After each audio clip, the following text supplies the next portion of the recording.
How does it feel to be free?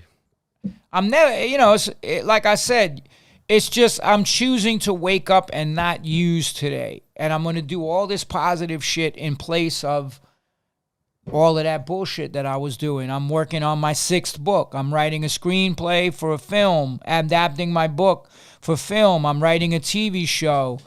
I have a coaching business. I'm training for Ironman number fucking 14 and 15 in September. And so it's like, you're either going, the soul in the body has to be active. That's what the nature of the soul. You can't just sit around and think I'm going to do nothing. But what are you going to do? What's your activities going to be? I chant every day. I read every day. I meditate. So it's a matter of keeping your life busy with positive stuff.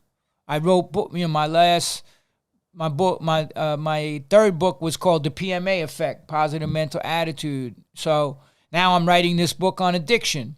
So the first part of the whole book is it's broken into 2 parts. The first half is all the shit I went through because of drugs and alcohol and abuse and all of that shit. And then the second half is the things that I implemented in my life to stay clean and sober. So it takes you kind of on that like rich roll kind of finding ultra, how I find Iron Man and fucking athletics and get back to the roots and my spirituality and being of service to others. I opened up a yoga temple on St. Mark's that fed the homeless. I spent probably close to $400,000 of my own money in 10 years keeping the place open. I built it myself with my own 2 hands. I paid for the construction, and it helped so many people to stay off drugs. They got they got spirituality classes and vegetarian food and the whole 9 yards, and we fed the homeless. And so, it's just a matter of either you're going to do bullshit in this life, and then, I just lost my brother October 20th. He passed away from addiction. His long battle with addiction, he lost the battle.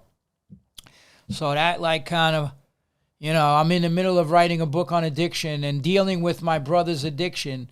It just and then he died right in the middle of me writing this book. And I was like, this book is so important. This book is going to help so many fucking people. And I'm using his death and I'm turning it to a positive, to lose your younger brother and somebody that you cared about, and we went through all this shit together, and he was never the tough one. I mean, he was tough as nails. We got in bar fights, and this motherfucker would just throw people over the bar. That's how tough he was, but he was always there for everybody else, but this compassion he showed for everybody else, he couldn't show for himself, because he never got over the abuse that we went through as kids, and then the addiction, he just kept blaming it on everybody else. He didn't assume the responsibility for his actions. And I'm like, Frank, you're fucking 55. He died at 58. I'm like, it's nobody's fault. You chose daily actions that got you to where you're at right now. Nobody forced you to do what you're doing. You're choosing to do that. You have the choice of free will. And it hurt because I'm traveling all over the world with the Crow Mags. I'm traveling all over the world doing speaking engagements. I'm traveling all over the world going on vacation with my girl. I'm traveling all over the world doing Ironman. And he didn't even fucking leave his apartment other than to get high. That was his life for years. His girlfriend died in his arms from an overdose of Oxycontins.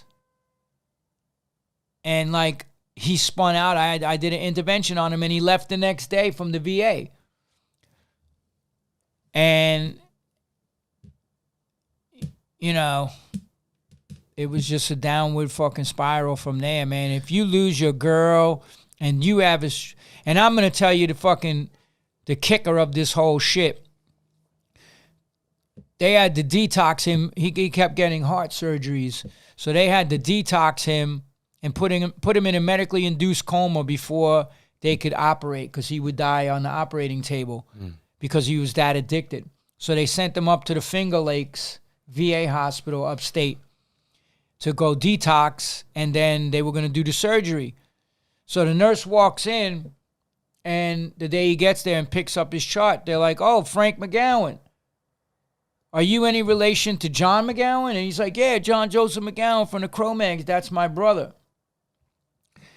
And he goes, no. She goes, no, not John Joseph McGowan, John Emil McGowan. And he goes, that's my father. And she goes, John Emil McGowan is your father. And Frank goes, yeah. She leaves. She comes back 5 minutes later. What's your mother's maiden name? Czechoslovakian, Petak. Marie Petak. What's your brother's name? Eugene and John. The fucking nurse's mouth hangs open. She goes, your father's dying in the next room. Wow.